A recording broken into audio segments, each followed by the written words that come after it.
Hello, hello, hello. Wow! I'm here in La Paz, Carmen, Davao del Norte.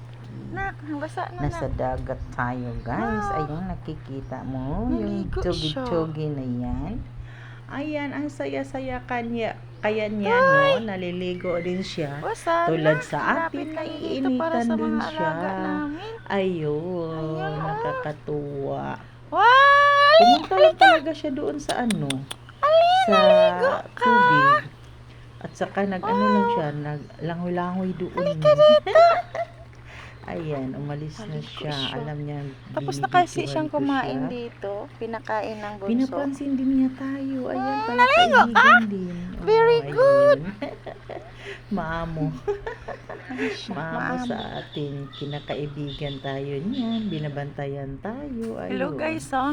Ang ganda-ganda Ayan. dito, guys. Ang laki ng Good morning, good morning, good morning. Pwede dito, si Mataas na husband ang nga at tubig, bunso oh. ay nanghihas. Kanina wala pa to. Kumukuha sila Doon ng pa, humuhuli malayo sila pa ng yun. mga Ang ano shell. ng At saka sinabaw namin. lapad ng ano. Sarap niya Ano lagyan ba yung ng tawag na yan? malunggay. Hunas? Ano ba yung... Ano ang hunas sa Tagalog na? Ayun, excuse. Ayun guys, ayan ang puno na yan, ang Hindi sinabitan natin ng ha? mga kagamitan natin. Alam nyo ba guys, kanina? Blue tide? Wala pa yung Si tubig husband, dyan. Ang tubig halos doon pa sa malayo. Kaya kapanguha ng shell yung Yan siya. husband at saka bunso ko. Ayan, doon si husband inabutan na ng tubig. Nagkangka. Ayan, malayo pa siya, diba? Nagkangka. Oo. Kapoy ka. Babalik na siya, uwi Nakakapagod na siya dito ang ano, kasi guys, tubig. pag uwi. Hindi ka Pa, na ano, makakuha ng shell kasi ang Papunta tubig ka ay doon. tumaob na. Ay, very Nag-high excited. tide na. Ayan, Pagkatapos, ang lawak talagang talaga ng pagod na dagat, pagod guys, ako. no? Kapag Nagugutom. nandoon ka, ang laki na. Totoo palang sinabi ni Bunso Lalo na kapag na kailangan may mag-high dalang tide. pagkain. Ayan, no? Kasi talagang gutomon Sobrang ka ganda ng talaga. kalikasan. Nagugutom Ayan, ako. pagyamanin natin, guys. Saka Ang ano? ganda talaga. At saka lalo na sa panahon Ang ngayon na husband sobrang natin. init. Kailanganin natin Very ng ano yan. magkaisaw. Ang sarap maligo.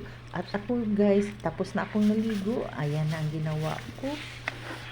Gusto ko sanang umakyat dito kasi ang baba lang ng mga sanga. Sarap pag akyat-akyatan. Kaso habang tumitingin, hindi ko pala kaya. Nasa utak ko lang na gustong umakyat. Pag ang katawan ko ay ang bigat-bigat naman, kaya nakaupo na lang. Nakakatawa ito si Rosilda. Umupo talaga. Kasi hindi ko pala kayang aakyat dyan. Kaya umupo na lang ako. Ayan guys, si Rosilda. Ayan. Aalis na lang ako dito. Nahiya ako. Gusto ko sanang pumunta doon kasi may mga sanga doon na pwedeng upuan mo doon sa taas. Hindi talaga kaya. Aalis na lang tayo dito.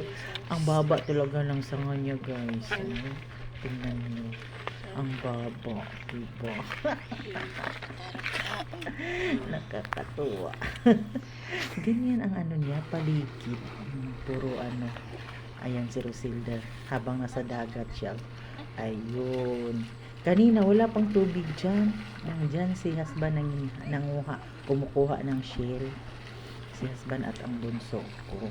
Wala pang dagat dyan kanina. Ang dagat halos doon, yung nakikita niyong yan, Tadico Wharf dyan. Halos na nasa Batiis lang yung tubig. Ngayon ang taas-taas na ng tubig. Nakakatuwa ang lapad ng dagat guys. Ang sarap-sarap lang. Yan, pag alis namin tumataas, hindi ko alam kung gaano kataas yung tubig kasi umalis na kami. Ayan. Masarap lang maligo.